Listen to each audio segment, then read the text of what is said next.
गर्मी आते ही हम सब इंतज़ार करते हैं आम का, तो आम को ही क्यों ना इंक्लूड करके एक रेसिपी बनाते हैं केक। आइसिंग होगी श्रीखंड की, बिना कोई क्रीम के। तो चलिए शुरू करते हैं इस रेसिपी को। सबसे पहले ड्राई इंग्रेडिएंट्स को छान लेंगे। तो एक बड़े से बाउल के ऊपर रखी है मैंने छलनी, और इसके ऊपर मैं डाल रही हूँ मैदा, cornflour, baking powder, baking soda, थोड़ा सा नमक। अब इन सारी चीज़ों को अच्छे से छान लेंगे बाउल के अंदर। छानने से कोई भी लम्स नहीं रहते, इसलिए छानना बहुत ज़रूरी है। अब सारी चीज़ों को अच्छे से मिक्स कर लेंगे। सारे ड्राई इंग्रेडिएंट्स अच्छे से मिक्स हो गए हैं, तो इसे अब हम साइड में रख देंगे। अब वेट इंग्रेडिएंट्स में बाउल के अंदर मैं डाल रही हूँ सबसे पहले तेल, फिर हम इसमें डालेंगे चीनी। यहाँ पर मैंने खांडसरी शुगर का इस्तेमाल किया है, आप चाहें तो नॉर्मल रिफाइंड शुगर का भी इस्तेमाल कर सकते हैं। फिर मैं इसमें डाल रही हूँ मैंगो एसेंस, विनेगर, दूध और मैंगो प्यूरी।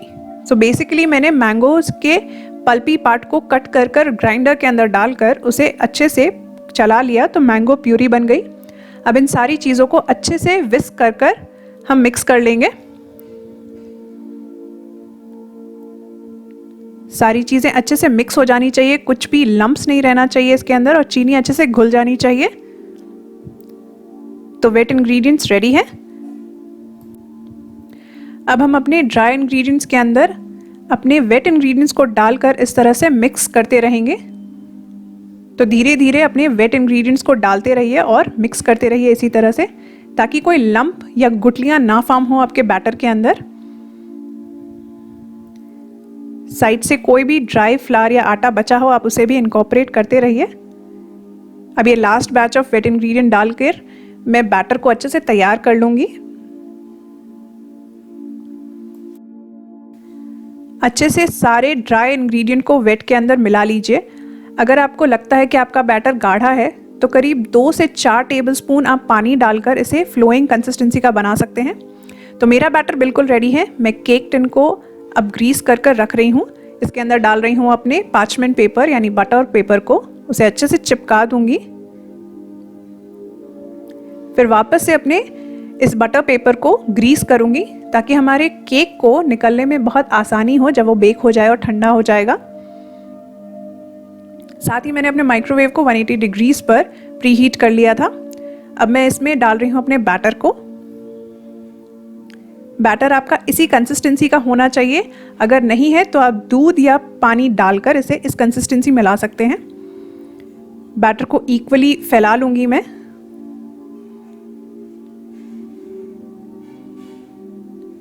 इसे फैलाने के बाद हम अपने सरफेस के ऊपर इस तरह से टैप करेंगे ताकि वो कोई भी एयर बबल्स हो तो वो निकल जाए।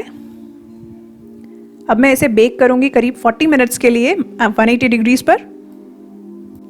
तो सबके माइक्रोवेव का वॉटेज अलग होता है, तो अगर आपका कम वॉटेज का माइक्रोवेव है तो आपको करीब 45 मिनट्स टू 50 मिनट्स लग सकते हैं। मुझे 45 मिनट्स लगे बिल्कुल बेक करने में अपने इस केक को। अब मैं इसे निकाल कर ठंडा कर रही हूँ। जैसे ये ठंडा होगा मैं इसे डीमोल्ड कर लूँगी। तो लग रहा है ना बिल्कुल परफेक्ट, एकदम सॉफ्ट और स्पॉन्जी। चलिए आपको दिखा भी देती हूँ। तो ये देखिए कितना एरी है, कितना सॉफ्ट है हमारा ये मैंगो केक। ये पूरा ठंडा हो जाएगा, फिर हम इसकी आइसिंग भी करेंगे, वो भी श्रीखंड के साथ। थोड़ा और इंतज़ार कीजिए। तो इसे मैंने इक्वली काट लिया है 2 हिस्सों में। एकदम धार वाला चाकू ही इस्तेमाल करें अपने केक को कट करने के लिए। तो ये देखिए इक्वली कट हो चुका है केक। अब मैं अपने श्रीखंड को यानी हंग कर्ड को निकाल लूँगी। मैंने करीब रात भर इसे इसी तरह से फ्रिज में रख दिया था। इसका पानी हम साइड में रख देते हैं और अपने दही को निकाल लेते हैं बाउल में। फिर मैं इसमें डाल रही हूँ केसर का दूध। तो करीब 2 टेबलस्पून दूध के अंदर, गर्म दूध के अंदर मैंने 1/4 टीस्पून केसर डालकर 1 घंटे के लिए भिगो लिया। अब मैं इसमें डालूंगी करीब 4 टेबलस्पून फ्रेश क्रीम। आप चाहें तो मलाई का भी इस्तेमाल कर सकते हैं, लेकिन उसे फेंट कर डालें। फिर मैं इसमें डाल रही हूँ पिसी हुई चीनी।